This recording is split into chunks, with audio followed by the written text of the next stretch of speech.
ہم یہ جو کہتے ہیں السلام علیکم، اس کو کہتے ہیں تحیت المسلم، مسلمان کا تحیت. تو اس میں اس کے معنی پہ غور کریں تو ہم اس کو ضمانت دے رہے ہوتے ہیں، السلام علیکم، تیرے اوپر سلامتی ہو.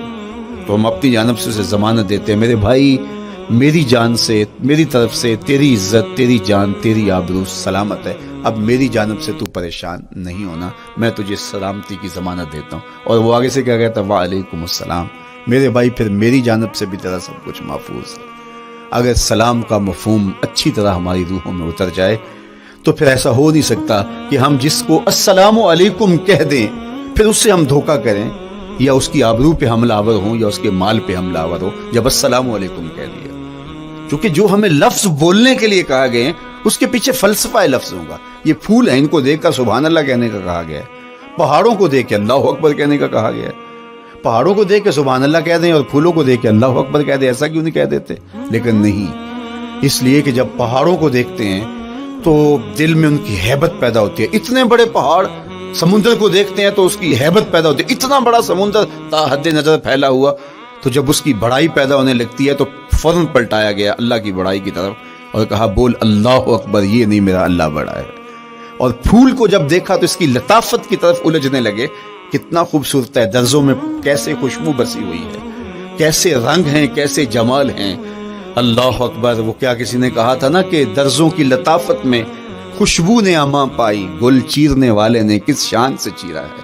تو کیا کمال ہے یار، کیا پتیاں ہیں، کیا رنگ ہے، کیا خوبصورتی ہے، کیا لطافت ہے. الجھنے لگے، کہا بول سبحان اللہ، یہ کیا ہے جس نے رنگ بھرے ہیں وہ پاک ہے. تو تیرا دل الجھ نہ جائے تو جو ہم بولتے ہیں لفظ جہاں بھی بولتے ہیں اس کے پیچھے ایک فلسفہ ہوتا ہے. السلام علیکم یہ تحیت المسلم ہے. جب ہم کسی کو کہتے ہیں السلام علیکم تو اس کو ہم نے ضمانت دے دی، بس بات ختم. اب جو ہے وہ میری جانب سے تو محفوظ ہے. لیکن ہم سلام بھی لے رہے ہوں گے اور ہاتھ بھی کاٹ رہے ہوں گے اور اس کی جیب بھی کاٹ رہے ہوں گے، پھر سلام نہیں لیا، ہم نے منافقت کی ہے. نیکی کرنا بہت اہم ہے، لیکن نیکی کرنے سے زیادہ ہم اپنے آپ کو گناہوں سے بچانا، چونکہ شر کی قوتیں ہمارے ساتھ جڑی ہوئی ہیں. اس لیے اپنے آپ کی حفاظت جب ہم کریں گے تو ہم ایک اچھی صورت میں آگے بڑھیں گے. توبہ تسلسل کے ساتھ کرتے رہیے. یہ تصور کے بڑھاپے میں توبہ کریں گے، یہ تصور کہاں سے آیا؟ یا ہمارے ہاں آج کل یہ کلچر پیدا ہوا ہے کہ لیلۃ القدر یا شبرات کے دن سارے جڑ کے توبہ کرنے بیٹھ جاتے ہیں اور پورا سال اپنی مرضی کی زندگی گزارتے ہیں. ایسا نہیں ہے. میرے حضور کے دامن پہ ایک بھی گناہ کا دھبا نہیں تھا. ہم نبیوں کی عصمت کے قائل ہیں، کسی نبی پر کوئی گناہ کا دھبا نہیں ہوتا. اگر اس امکان کو بھی تسلیم کر لیا جائے تو ساری شریعت مشکوک ہو جاتی ہے. لیکن اس کے باوجود حضور فرمایا میں دن میں اللہ سے 100 بار توبہ کرتا ہوں، ایک دن میں 100 مرتبہ توبہ کرتا ہوں. میں اور آپ دیکھیں کہ ہم کیا اس معمول کو اپنی زندگی میں شامل کیے ہوئے ہیں. جب انسان توبہ کرتا ہے، جب غسل کر لیتا ہے نا ایک دفعہ، تو پھر وہ بچ کے چلتا ہے کہ کوئی گرد دوبارہ پڑ نہ جائے. اور جب وہ لتھڑا ہوا ہو تو پھر اس کو پرواہ بھی نہیں ہوتی. اس لیے ہمیں بار بار غسل کرنے کی، بار بار توبہ کرنے کی تلقین کی گئی ہے تاکہ ہم پھر نئے گناہوں سے بچتے رہیں. تو اپنی زندگی میں توبہ کا تسلسل کیجئے، شام سویرے صبح بار بار اللہ سے توبہ کی اور رجوع کیجئے. ہمارے ذمے جو حقوق عائد ہوتے ہیں وہ ہمارے والدین کے ہیں، وہ ہمارے بہن بھائیوں کے ہیں، وہ ہمارے دوستوں کے ہیں، ہمسایوں کے ہیں، ہمارے اساتذہ کے ہیں، کلاس فیلوز کے ہیں. وہ حقوق حتیٰ کہ جانوروں کے کیوں نہ ہوں تو ان حقوق کو ہم ادا کرنے والے دستبردار نہیں ہو سکتے ہم ان حقوق سے. یہ مومن کی زندگی ہے، یہ ہمارا نظم حیات ہے، یہ اسلام کا دیا ہوا منشور ہے، یہ طریقہ زندگی ہے کہ ہم ایک ایک کے حق کو ادا کرتے ہوئے اپنی زندگی کو بسر کریں. زندگی مشکل مراحل سے گزر جانے کا نام ہے. اقبال نے کہا تھا ہے شباب اپنے لہو کی آگ میں جلنے کا نام.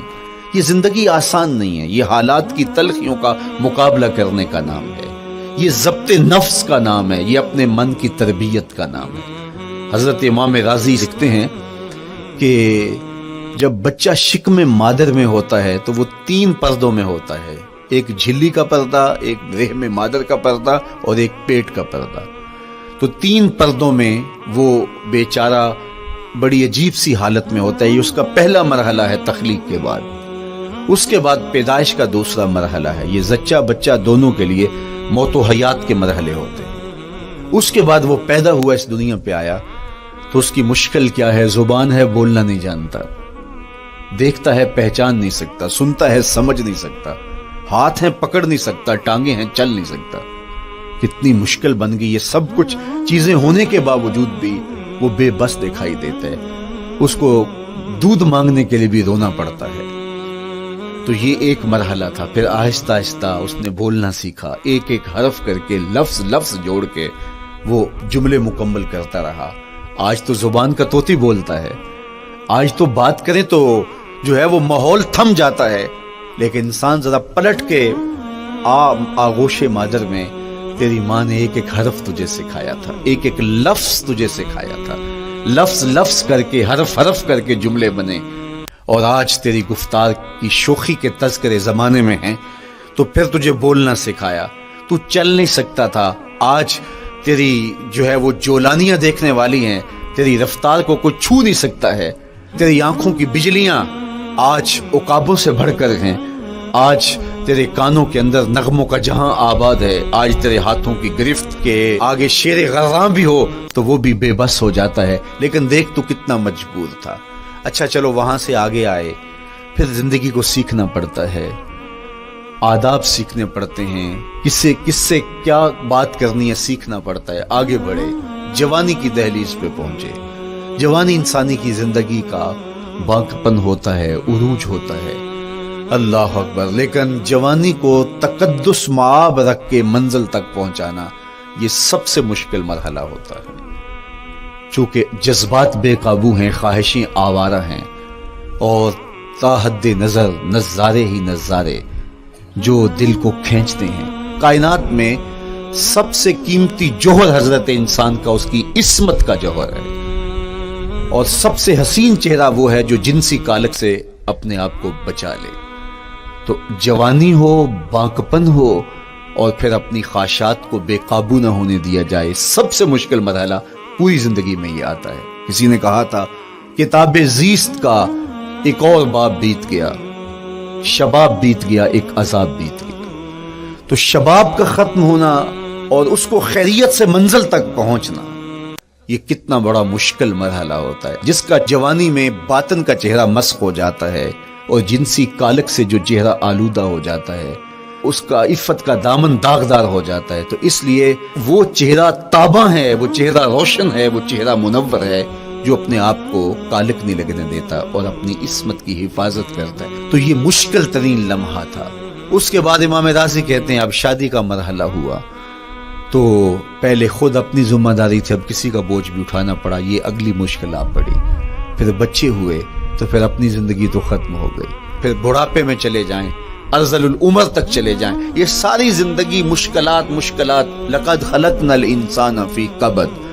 تو ہمیں عملی طور پہ مشکلات کے مقابلے کے لیے تیار ہونا چاہیے.